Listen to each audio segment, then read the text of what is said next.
the guru of Squad 00, the assassin like no other. Yes, I'm the best at what I do. One of the most notorious in the YouTube anime and manga community. Don't doubt the infamy, please. So do it. Yo, it occurred to me like yesterday or so that I've actually not done this video. Yes, I'm back. I thought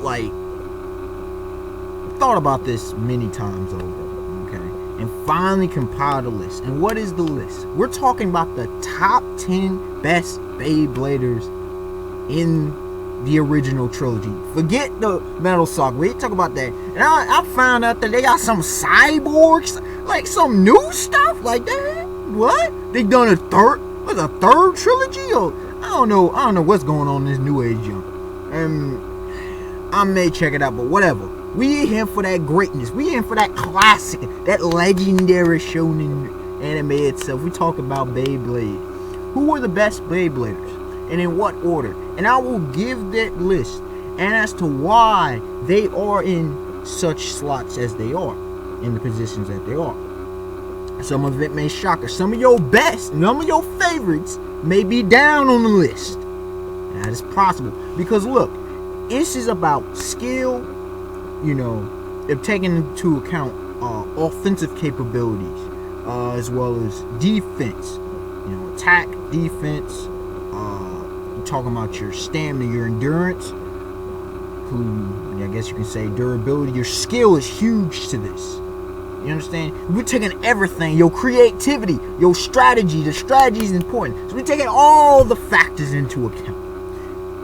And I'm pretty sure anyone who knows the series and who has went back and actually watched the series again, because I went back and watched it. I mean, I saw the series when I was young. Went back and watched it from Beyblade, Beyblade V-Force, which was the least of the three, and then G Revolution, which is the best of the three series, hands down. When you go back, this is taking into account everything, all those series, and you put it in. This is what the list compiles as. Coming in at number 10, without further ado, Tala.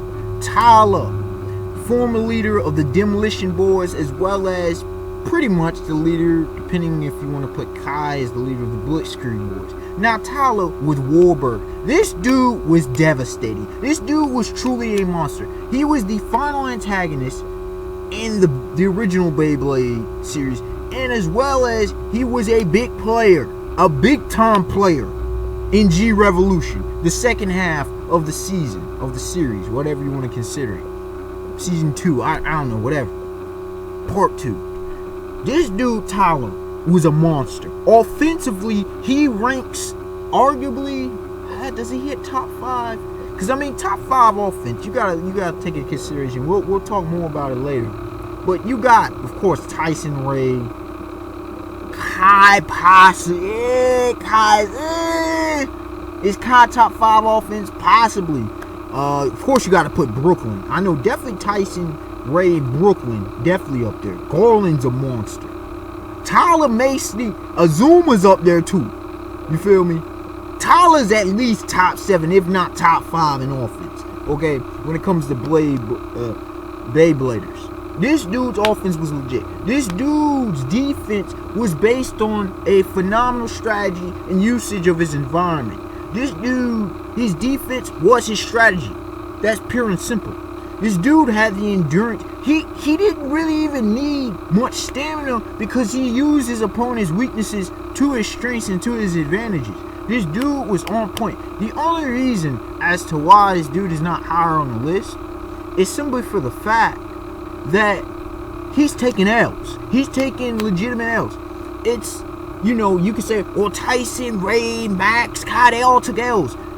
But the thing is, when it came down to the nitty gritty, when it came down to the championship ripping, okay, the championship battles, I almost said brawls, but that's a different series. That's Bakugan. When it came down to the championship battles, he took them L's. He took L's to superior opponents, and he clearly was beaten. It didn't mean he was a chump. That's why he's top 10. Top 10 don't make a chump. He just took L's. And when you consider him taking L's to superior opponents, it's just that simple that this is where he belongs in the list. A legit Beyblader, but he goes no higher. Coming in at number 9, he was the main antagonist of the first part of V-Force Season 2, Series 2, whatever you want to consider it. He is none other than Azuma. Azuma definitely makes the top 10 list, without question. This dude put that work on Tyson multiple times. This dude, I mean, his control of his Beyblade, his skill level was on point. His skills of his Beyblade was higher than Tyler's. That's factual. Look, man, Tyler, again, I know we're moving on. Tyler was good, don't get me wrong, but he had a powerful bit piece. Azuma took this fire leopard. Now, no disrespect, but the things he was doing, he took Beyblade to the next level. The same, all the, you know, the same, they were nice. They were nice. But Azuma was clearly standing out. Tyson beating the rest of them without question. Azuma kept putting in work. He made Zio come up and be on some other level. Like, he hyped up Zio. That's all you need to know. He hyped up the final antagonist of V-Force. That's all you really need to know. This dude's defense was fairly good. It was more about agility rather than, let's say, Max's hardcore hit and durability. But it was no shame in the game. This dude was like kind of a street Beyblader, kind of freestyling the way he did things. The only reason that he doesn't get higher on the list is as offensive as he was, I'm sorry, I don't know if he makes top 5 offense of the Beybladers. I don't know. And defensively, he don't hit up with the big dogs. Taking in mind at his strategy, while he was freestyle, I can't call him the greatest strategist. He just hit hard. Okay? He was highly skilled. That's why he's on the top 10. But he lacks in other areas. He had more skill than Tyler, so that puts him above Tyler. But I think number 9 is appropriate. Coming in at number 8, we're talking about the final antagonist of V-Force. We're talking about Zio. Zio's evolution. I think it because of his mental state with the whole androids. And we see a lot about the whole spiritual, mental, emotional aspect in all of this, as well as physical with the Beybladers. Zio came up. There has been no Beyblader in the history of the series, of the trilogy, that came up as much as Zio. Zio came from an okay Beyblader at best to someone who is a legitimate world champion level.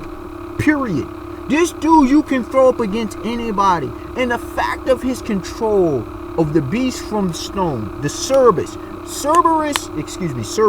Cerberus is one of the all-time most powerful creatures in mythology. This is factual. Okay? This dude is an absolute monster. And the fact that Zio controlled it, the fact that he overcame his struggles and put it in there, his skills were on point. His attack was straight up monstrous. Arguably, you know, when I think about it, oh yeah, Tyler may not enter top 5 because of Zio. This dude is probably top 5 when it comes to offense. This dude's offensive capabilities was absolutely monstrous. His defense was legit as well. The thing is, when it came, his strategy was okay. And that was his downfall. His skills became on point, but I can't say that he's the most skillful because of this. He had a really powerful bit piece. Pure and simple. And having a really powerful bit piece, yes, it took skills to control, but once he had to control, the bit just did all the work. It just devastated and demolished his competition. So for that being said, it's not really taking away, it's putting things into context. He was skillful to a degree, but is he more skillful than some that reached the top 5 and not? I don't think so. And as far as his strategy, he didn't need too much. He was okay with the strategy game, but he didn't need too much of it. His stamina was on point. I mean, that probably had to do, when I say on point and then some, that probably had to do somewhat of his own physical makeup, being an android, being robotic, being a cyborg. So, take that for what it's worth. With all that being said, I think number 8 is very much a respectable position for the young Zio Zagat. Now, moving on to the heavy hitters, I should say. Not saying those dudes were whack, but these are the big dogs right here. We ain't even got the top 5, and we already hit some big dogs. Coming in at number 7, Max. Hands down deserves. Look, man, for the longest time, Max could have been considered top 5, if not for a couple dudes who came in at G Revolution. If you know G Revolution well, you can probably tell who they are. Max. Hands down the best defensive Beyblader of all time. Look, man, Max's defense, Dracil's defense. This dude is what you call a defensive genius. This dude invented the word defense when it came to Beyblading. Tyson always had problems against Max. This is one of the dudes who was a legit. I'm not saying Tyson couldn't lose to any of the top 10. But this dude was a legitimate threat to Tyson every time they threw down. Max is a devastating force. Max is the only other 3-time world champion, mind you. I know Tyson's credit, but Max was his partner. Max was just, oh my gosh. Yo, if Max was better offensively, I love his defensive strategy and whatnot. And his use of strategy was truly something phenomenal. It was simplistic yet effective. And as he matured, it became truly a devastating strategy. And he just improved it and fine-tuned it. Okay? It was a thing of beauty. It really was. Skills truly on point. But again, while he was skillful, at the same time, he had a Beyblade and a Bit Beast that didn't require too much. In a different sense than Bit Beasts like Cerberus. While that was offensively, this was just a defensive monster. An absolute monster, Dracil. The first is like, turtle. But it proved what a turtle could do. My goodness. If he was more offensive, Max is easy top 10. Top 5. And potentially easy top 3. But because of his lack of offensive strategy, I cannot put him high on the list. Coming in at number 6. Another respectable one that some can argue is another top 5 like Max. He is none other than Ray. Ray, the leader of the White Fate. Ray's devastating. There is only one reason as to why Ray is not in the top 5. His defense is not the greatest. His offense is arguably the best in the series, hands down. You can say, well, what about Brooklyn? Yeah, they bring the power. But Max, not Max, Ray, excuse me. Him and Rax and Ray go back and forth with me. They go back and forth, and they pretty much on par. So if you want to go Max over Ray, that's fine by all means. But in this case, his offense with Drigger is just too lethal. Time and time again. And the fact that he's able to compete with these championship caliber dudes with his least defense. Oh yeah, his endurance. Talk about his stamina and durability. Arguably the best in the series. Arguably. He's right up there with Tyson and Kai. Garland. All the heavy hitters. This dude's stamina game on point. This dude takes hit after hit. And that just goes to show you the fact that his defense, he takes the damage and he still keeps going. Phenomenal. He's up there with Kai when it comes to stamina and all that. When it comes to strategy, his strategy is truly a thing of beauty when executed properly. It's when you can get him off his offensive game, that's when you come in and take that W. But it would have been interesting to see if he had fought Tyson early on. Who would have won? Tyson might not come out with a W. He might have not fought Kai. So it was very smart by the creators for doing what they did. Ray's just that much of an offensive juggernaut. Coming in at the top 5, who we got up in here? None other than Garland. This dude is a technician. This dude, seriously. Every technical aspect of Beyblading, this dude has seemingly mastered. Offensively, defensively, strategically. He's just that dude. He is simply just truly a juggernaut. He is a force to be reckoned with. He can beat anybody at any time, pretty much.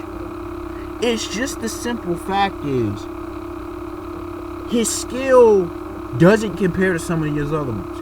He is skilled. That's why he's top 10. That's why he's top 5. But when it comes to pure skill, he is a martial artist and he uses that. But when it comes to pure skill of Beyblading, he does not compete with Tyson, Ray, Kai, Max, Ozuma, Brooklyn, Tyler. He's amongst the bottom of the top 10 when it comes to skill-wise. That's why it holds him back from getting to the top 3 and possibly taking the crown. Very simple.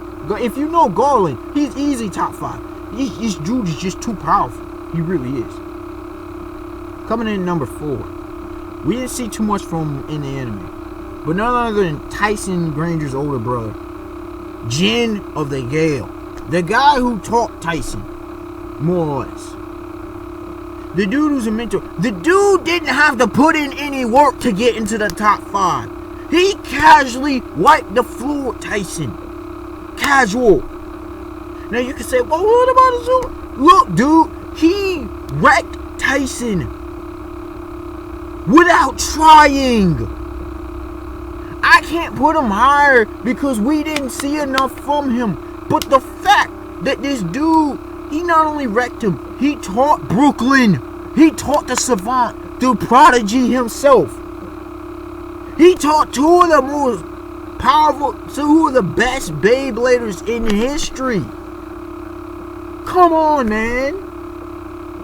What need more I say? Jin of the Gale arguably is the best strategist, right up there with Kai. Arguably. This dude is just too good.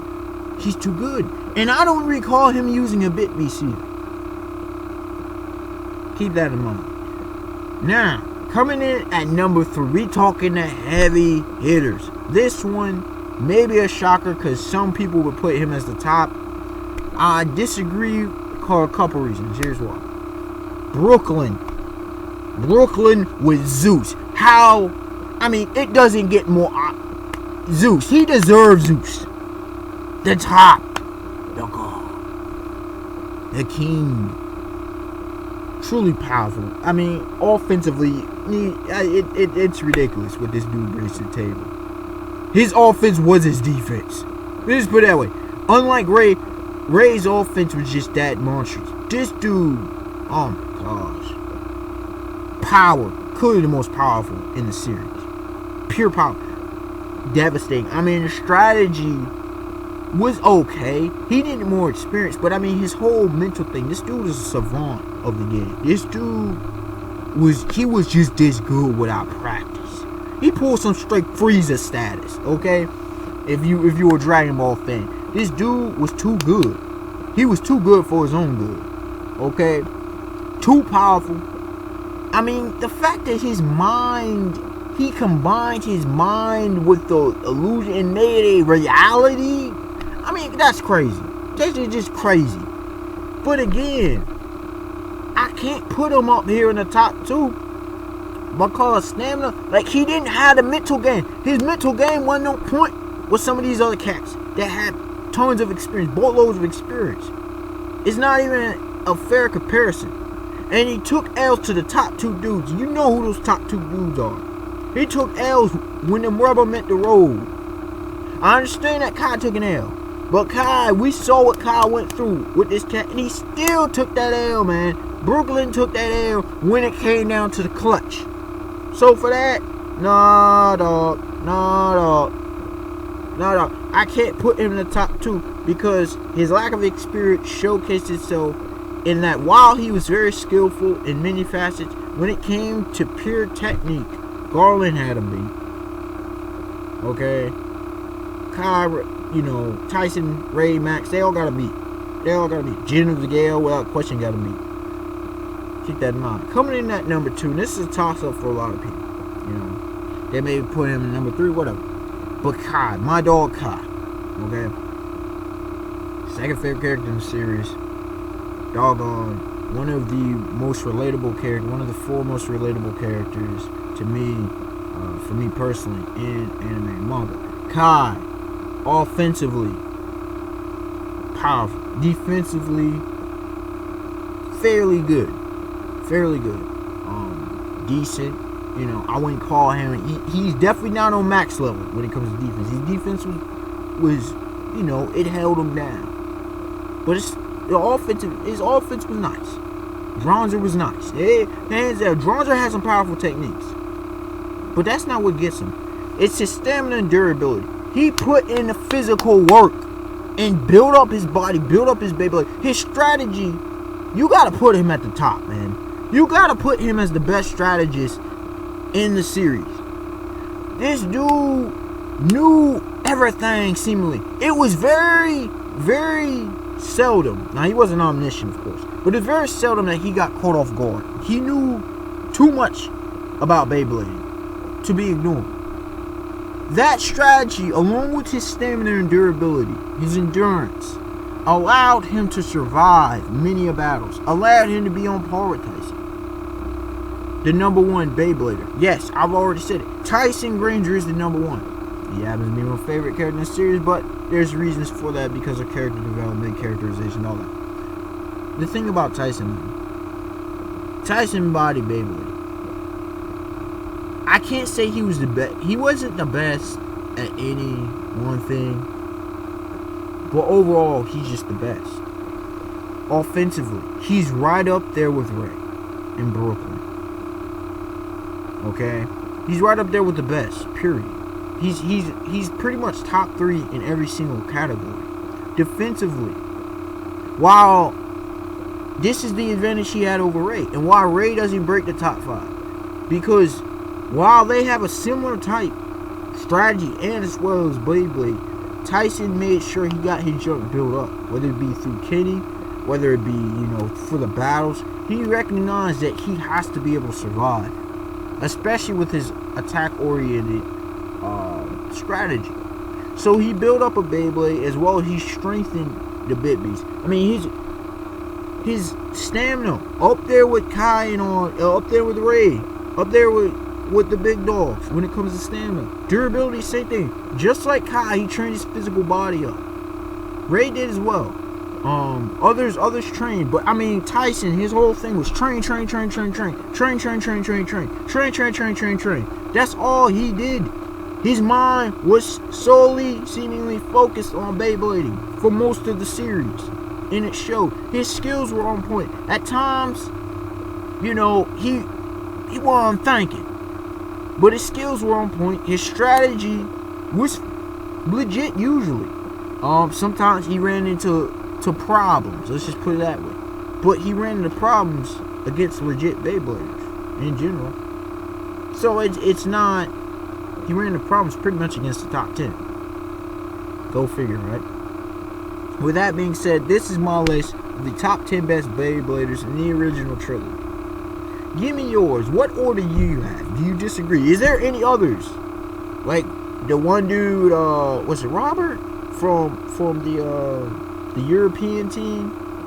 Will you put him up there? There's some other contenders you can put up there. Unexpected Wonder, like, comment, subscribe. Tell me your thoughts on the matter, and get back at you. Alright, y'all. Have a beautiful day, beautiful night. Peace. This won't be the last Beyblade video. Best believe that.